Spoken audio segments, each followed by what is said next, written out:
මේ කතාව හරි දුක හිතෙන එකක්. මෙයයි යාගේ ස්වාමි පුරුෂයා ඒ කාලේ බොහොම ආදරෙන් ඉඳලා තියෙන්නේ. මේ දෙන්න ලූපෝ මාලිකාවේ ජීවත් වෙලා ඉන්න කාලේ ඒ දෙන්නට දරුවෙකුත් හම්බුණා. අවාසනාවන්ත සිදුවීම් පටන් ගත්තේ ඊට පස්සේ.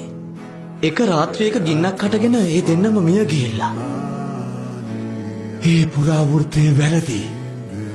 එදා මිය ගියේ ඒ කාන්තාව විතරයි.